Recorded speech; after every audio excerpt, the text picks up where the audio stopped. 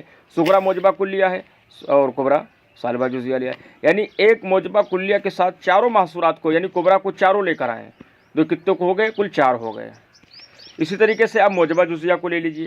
موجبہ جزیہ کے ساتھ انہوں 4 کو لے کر آئیں گے. موجبہ جزیہ کے ساتھ موجبہ کلیہ موجبہ جزیہ کے ساتھ موجبہ جزیہ موجبہ جزیہ کے ساتھ سالبہ کلیہ موجبہ جزیہ کے ساتھ سالبہ جزیہ تو کتنے ہو گئے کل 8 ہو گئے.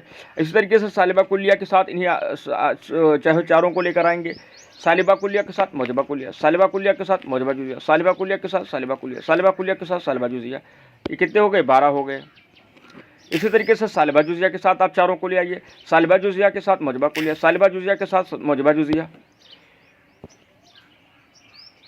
سالبہ جزیہ کے ساتھ سالبہ کلیہ سالبہ جزیہ کے ساتھ سالبہ جزیہ جو کتنے ہو گئے کل 16 ضربیں ہو گئی. یعنی ایک کے ساتھ 4 اور دو ایک کے ساتھ 4 ایک کے ساتھ 4 ایک کے ساتھ 4 تو 4 4 یہ ہو جائیں گے 8 اس بار 16 ہو جائیں گے. ٹھیک ہے دوستوں اب یہاں پر کچھ باتیں کریں گے اس کے تعلق سے. کرے واضح ہو کہ حد اوسط کو اصغر اور اکبر کے ساتھ ملانے سے جو حیت و صورت پیدا ہوتی ہے اسے شکل کہتے ہیں اور قیاس حملی کی 4 شکلیں ہیں. کیا کہتے ہیں حد اوسط کو اصغر واضح ہو کہ حد اوسط کو اصغر اور اکبر کے ساتھ ملانے سے جو حیت یعنی جو صورت پیدا ہوتی ہے اسے شکل کہتے ہیں اور قیاس حملی کی. جیسے یہاں پر آپ دیکھ لیجئے کلو انسان حیوان و کلو حیوان حساس. یہاں پر حد اوسط ہے کیا حیوان ہے اور یہاں پر حیوان ہے. اس میں بھی حیوان ہے اس میں بھی حیوان ہے. تو اس حیوان کو اصغر کے ساتھ اور اس حیوان کو اکبر کے ساتھ یعنی اس میں اصغر انسان ہے اور اس میں اکبر حساس ہے اور حد اوسط حیوان ہے. کیونکہ بتایا گیا ہے کہ دونوں مقدمے میں جو لفظ 2 بار آ جائے وہی حد اوسط بنتا ہے. یہاں پر یہ حد اوسط ہے یہاں پر بھی حیوان حد اوسط ہے یہاں پر بھی. فرق یہ ہے کہ یہاں پر معمول کی جگہ یہاں پر موضوع کی جگہ ہے. تو انہی حد اوسط کو صغرا اصغر اور اکبر کے ساتھ ملانے سے جو حیت پیدا ہوتی ہے اسی کو شکل کہتے ہیں. اب شکل اول کی تعریف کریں کہ شکل اول اس قیاس کی صورت کو کہتے ہیں کہ جس میں حد اوسط اصغر اور اکبر کے درمیان میں ہو. جیسے یہیں پر دیکھیے کلو انسان حیوان و کلو حیوان حساس. یہاں پر دیکھیے حد اوسط یہ ہے اور یہ اصغر اور اکبر ہے. تو دونوں حد اوسط اصغر اور اکبر کے درمیان میں ہے. یہاں حد اوسط یہاں ہے اور یہ اصغر یہاں ہے اور اکبر یہاں ہے. اب ان کے بیچ میں کون ہے حیوان ہے اور یہ دونوں کیا ہیں حد اوسط ہیں. تو وہی کہا کہ شکل اس قیاس کی صورت کو کہتے ہیں جس میں حد اوسط اصغر اور اکبر کے درمیان میں ہو. تو یہاں پر ہے. تو نتیجہ کیا نکل کے آیا. اور نتیجہ کیسے نکالتے ہیں دوستوں. نتیجہ اس طریقے سے نکالتے ہیں کہ جیسے کلو انسان حیوان و کلو حیوان حساس. اس میں جو حد اوسط ہے یہ اور یہ ان دونوں کو گرا دیں گے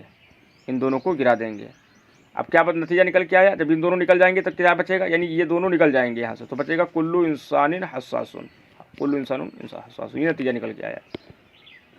یہاں پر انہوں نے بتا دیا ہے یہاں پر حد اصغر یہ ہے حد اوسط یہ ہے اور یہاں پر حد اوسط یہ ہے اور اکبر یہ ہے. شکل دوم اس قیاس کی صورت کو کہتے ہیں کہ جس میں حد اوسط اصغر اور اکبر سے مؤخر ہو.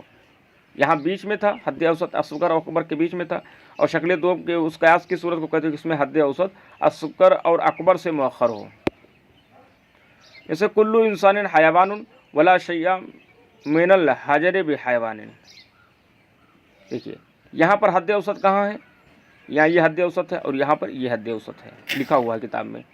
تو یہاں پر بھی دیکھیے حد اوسط اصغر کے آخر میں ہے یعنی بعد میں اور یہاں پر بھی حد اوسط اکبر کے آخر میں ہے یعنی بعد میں ہے یعنی سے مؤخر ہے.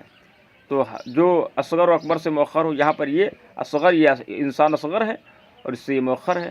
اور یہاں پر اکبر یہ حجر اکبر ہے اور حیوان یہ حد اوسط ہے جو کہ حجر سے مؤخر ہے. نتیجہ نکل کے آئے گا انسان میں سے کوئی پتھر نہیں. لا شیء فلا شیء من الانسان بحجر.